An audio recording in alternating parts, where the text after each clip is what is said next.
नमस्कार दोस्तों, स्कॉलरशिप से संबंधित जो समस्या आ रही है registration failed at PFMS portal, तो उससे संबंधित मैं एक वीडियो आपको बना चुका हूँ। पार्ट फर्स्ट वो वीडियो बनाया था। अगर वो आपने नहीं देखा है तो चैनल के डिस्क्रिप्शन बॉक्स में जाकर आप उस लिंक पर क्लिक करके पार्ट फर्स्ट में वीडियो देख सकते हैं कि पीएफएमएस पोर्टल क्या है, कैसे है। वो पूरी जानकारी आपको पार्ट फर्स्ट में मिल जाएगी।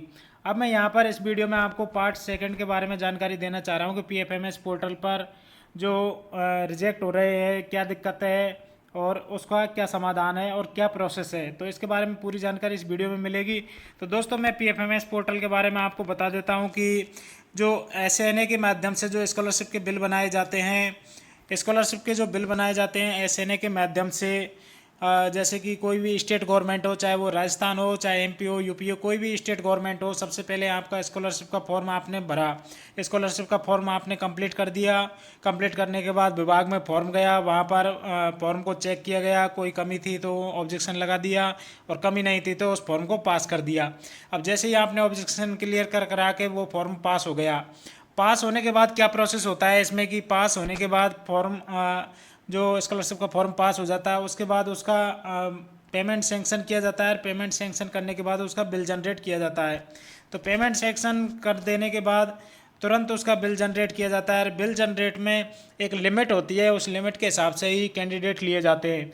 एक बिल में जैसे माना कि 200 कैंडिडेट हमने ले लिए, ठीक है, 200 कैंडिडेट का हमने बिल बना दिया है और 200 कैंडिडेट का बिल बन गया है। अब उस बिल को क्या करना होता है कि नए सिस्टम के आधार पे एसएनए के माध्यम से जो बिल बनाया जाता है उसमें सबसे पहले उसको पीएफएमएस पर रजिस्टर करना होता है। उस सेंक्शन को पीएफएमएस पर भेजा जाता है। जो भी आपने बिल बनाया है उसको पीएफएमएस पर अपलोड करना होता है। पीएफएमएस जो पब्लिक फाइनेंस मैनेजमेंट सिस्टम है, तो उस पर बिल को अग्रेसित किया जाता है। अब जैसे ही पीएफएमएस पोर्टल पर जो स्कॉलरशिप का बिल बनाया है वो आगे अग्रेसित होता है, तो वहाँ से एक कोड प्राप्त होता है। पीएफएमएस से एक कोड प्राप्त होता है जिसको कहते हैं पीएफएमएस कोड। तो पीएफएमएस कोड वहाँ से मिल जाता है।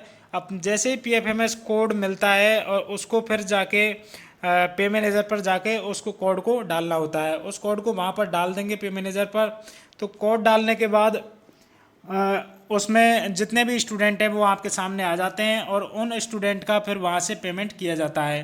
तो इस तरीके का ये एक प्रोसेस है। लेकिन इसमें हो क्या रहा है कि जैसे ही स्टूडेंट को पीएफएमएस पोर्टल पर जो बिल है उसको पीएफएमएस पोर्टल पर भेजा जाता है। जैसे ही वहाँ से बिल बनाया उसको पीएफएमएस पोर्टल पर भेजा जाता है, तो वहाँ पे क्या हो रहा है कि किसी भी एक स्टूडेंट की वजह से, एक हो सकता है, दो हो सकता है, तीन हो सकता है, कितने भी स्टूडेंट हो सकते हैं, कुछ ऐसे स्टूडेंट उस बिल के अंदर आ गए 200 के अंदर जिनका बैंक खाता बंद है। बैंक खाता बंद है या उनके बैंक खाते में कोई टेक्निकल इश्यू है। तो एक दो कैंडिडेट ऐसे आ गए कि जिनकी वजह से वो टेक्निकल इश्यू है और उसके कारण वो पूरा ही बिल पीएफएमएस पोर्टल पर रिजेक्ट हो जाता है। वहाँ से कोड प्राप्त नहीं हो पाता है। अब कोड प्राप्त नहीं होने की स्थिति में उनका भुगतान संभव नहीं है। तो इसलिए जो भी कैंडिडेट हैं, ऐसे कैंडिडेट जिनके बैंक अकाउंट बंद हैं या रिजेक्ट बैंक अकाउंट में कोई टेक्निकल एरर है, तो उनकी वजह से पूरे ही बिल का भुगतान नहीं हो पा रहा है। इसलिए पूरे के पूरे 200 कैंडिडेट उस बिल के सारे अटक गए। अब इसलिए स्कॉलरशिप नहीं आ पा रही है। तो ऐसे कैंडिडेट जैसे पीएफएमएस पोर्टल पर 10 भी कैंडिडेट हैं जो उनका रजिस्ट्रेशन फेल्ड हुआ है और वो 10 के 10 अलग अलग बिल में चले गए, तो वो 200 के हिसाब से 200 गुणा हम 10 करेंगे तो 2000 कैंडिडेटों को ले बैठे वो। तो 2000 कैंडिडेट का पेमेंट ही रुक गया। अब इतनी भारी मात्रा में कैंडिडेटों का पेमेंट रुक जाना ये वास्तव में चिंता का विषय है कि बजट होते हुए भी उनका पेमेंट नहीं हो पा रहा है। तो इसके लिए विभाग भी लगातार उच्च स्तर पर कार्य कर रहा है, क्योंकि ये ऐसे आसान चीज़ें नहीं होती जितना आप सोचते हैं कि सर जिनका पेमेंट नहीं हो पा रहा है उनका पेमेंट रोक दिया जाए और बाकी जो 199 बच्चे हैं उनका पेमेंट कर दिया जाए। तो ऐसे ये अपने हाथ में नहीं होता। ये एक सिस्टम के तहत काम करता है। एक सिस्टम होता है, वित्त विभाग से भी परमिशन लेनी पड़ती है इसकी कि हम इस तरीके से इनका पेमेंट कर दिया जाए या नहीं किया जाए। तो जिनका रोका गया है उनके लिए भी अनुमोदन कराना होता है ऊपर से, तब जाके ही आगे जाके प्रक्रिया कंप्लीट होती है। तो इतना आसान प्रोसेस होता नहीं है जितना आप लोग सोचते हैं। तो आप क्या है, जल्दबाजी नहीं करें इन चीज़ों के लिए और थोड़ा धैर्य बनाए रखें, क्योंकि ऐसा नहीं है कि आपको स्कॉलरशिप नहीं मिलेगी, स्कॉलरशिप आपको ज़रूर मिलेगी। लेकिन अब आप पूछते हो कि किस तारीख को मिलेगी सर, तो तारीख तो कोई भी नहीं बता सकता, तो उसकी तो आप चिंता ही ना करें कि कोई भी तारीख नहीं बता सकता, क्योंकि ये एक अलग सिस्टम है, इसमें तारीख वगैरह का कुछ इश्यू नहीं होता। जो प्रोसेस हो रहा है वो आपको मैं रियल प्रोसेस बता रहा हूँ कि क्या प्रोसेस चल रहा है वर्तमान में, ताकि आप किसी के बहकावे में नहीं आए कि ये कर दो वो कर दो। आपने बहुत कुछ देख लिया है अब तक, मैं बार बार ज़्यादा उसके बारे में ज़्यादा नहीं कहना चाहूँगा। 181 डेका फलाना है, ये सब चलता रहता है, ये सब फालतू की बातें हैं। तो लोगों को पागल बनाना छोड़ के उनको जो सच्चाई है वो बताएं कि क्या चल रहा है एक्चुअल में, पीएफएमएस पर रजिस्ट्रेशन फेल्ड क्यों हुआ है। तो वो मैं आपको बता चुका हूँ कि क्यों ये पीएफएमएस पर फेल्ड हुआ है। अब इसके समाधान के लिए हम बात करते हैं कि इसका समाधान क्या है। पीएफएमएस पोर्टल पर चलो फेल्ड हो गया, किसी का बैंक अकाउंट बंद था या जो भी था, अब इसका समाधान क्या है। तो समाधान यही है कि आपका सबसे पहले तो आप बैंक अकाउंट को चेक करें कि बैंक अकाउंट में क्या दिक्कत हुई है और क्यों बंद है। तो बंद है तो आप एक काम कीजिए कि आप या तो अगर छोटा मोटा आपका बैंक अकाउंट है तो उसको तो छोड़िए, आप नया बैंक अकाउंट खाता खुलवा लीजिए। ठीक है, आप एक नया खाता खुलवा लीजिए और अच्छे बैंक में खाता खुलवाइए जहाँ पर आपका मिनिमम बैलेंस वगैरह रहे और कोई जीरो बैलेंस का खाता नहीं हो, ऐसी टाइप का खाता खुलवाइए ताकि आपको कोई दिक्कत ना आए। तो नया खाता खुलवाने के बाद आप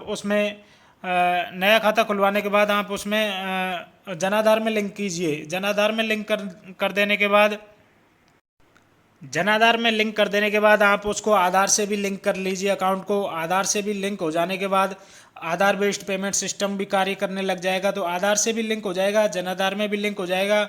उसके बाद आपको क्या करना है कि स्कॉलरशिप का जो पोर्टल है, स्कॉलरशिप के पोर्टल पर जाकर आपको अपनी प्रोफाइल अपडेट करनी है। स्कॉलरशिप की जो प्रोफाइल है उसको अपडेट कर देना है। अब इसके बाद क्या होगा कि जब भी बिल प्रोसेस किया जाएगा, चाहे वो आज किया जाए, चाहे कल किया जाए, चाहे 5 दिन 10 दिन बाद कभी किया जाए, तो जब भी बिल प्रोसेस किया जाएगा तो आपका बैंक अकाउंट आधार से उठाया जाएगा कि कौन सा बैंक अकाउंट आपके आधार से लिंक है या आपके जनाधार में लिंक है। तो जो आपका नया बैंक अकाउंट है अगर उसको उठा लेता है सिस्टम, तो नए बैंक अकाउंट में आपको कोई समस्या नहीं रहेगी। उसके आधार पे वो पूरा बिल एकदम से पास हो जाएगा। और साथ ही जैसे एक व्यक्ति का सही होता है तो बाकी के 199 जो कैंडिडेट हैं उनका भी वो पेमेंट ले लेगा और एक कोड प्राप्त हो जाएगा पीएफएमएस से। कोड प्राप्त होने के बाद पे मैनेजर के माध्यम से वो पेमेंट कर दिया जाएगा।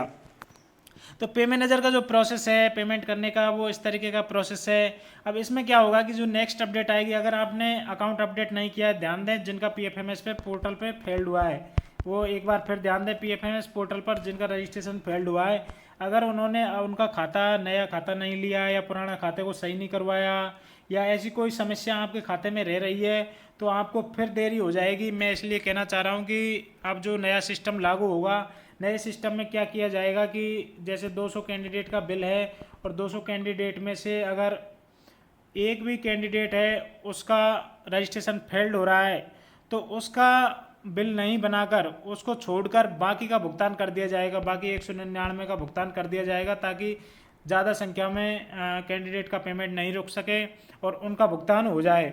और जो एक कैंडिडेट है जो पीएफएमएस पोर्टल के चक्कर में उसका प्रॉब्लम आ रही है तो वो प्रॉब्लम आती रहेगी।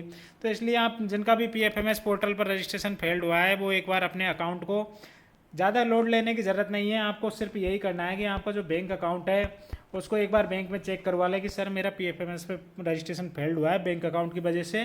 तो इस बैंक अकाउंट को एक बार आप चेक कर लीजिए, कोई प्रॉब्लम तो नहीं है। और 1500 रुपये आप उसमें डलवा के एक बार क्रेडिट डेबिट कर लीजिए ताकि आपको समस्या का पता चल जाए कि क्रेडिट डेबिट हो रहा है या नहीं हो रहा है, अकाउंट चालू है या नहीं। और जो भी मिनिमम बैलेंस रखना होता है वो मिनिमम बैलेंस आप उसमें रख लें ताकि बैंक अकाउंट से संबंधित प्रॉब्लम आपकी सॉल्व हो जाए और उसके बाद आपका जल्दी भुगतान हो जाएगा। तो दोस्तों ये इन्फॉर्मेटिव वीडियो आपको मैंने शेयर की है, अब इसको आप अपने दोस्तों के साथ शेयर करें ताकि सभी के पीएफएमएस पोर्टल पर जो रजिस्ट्रेशन है वो सही सक्सेसफुल हो जाए, ताकि उनके साथ में जो रुके हुए कैंडिडेट हैं उनका भी पेमेंट का भुगतान हो जाए। जैसे आपका पेमेंट का भुगतान रुका हुआ है और आपका रजिस्ट्रेशन फेल्ड भी नहीं हुआ है तो भी आप ये वीडियो शेयर करें, ऐसे लोगों तक पहुँचाएँ जिनका पीएफएमएस पर रजिस्ट्रेशन फेल्ड हुआ है ताकि वो अपना बैंक अकाउंट सही करवा लें जिससे कि आपका भी पेमेंट हो और उनका भी पेमेंट हो। तो थैंक यू दोस्तों, मिलते हैं फिर नेक्स्ट वीडियो में नेक्स्ट अपडेट के साथ, नई सूचना के साथ। Thank you.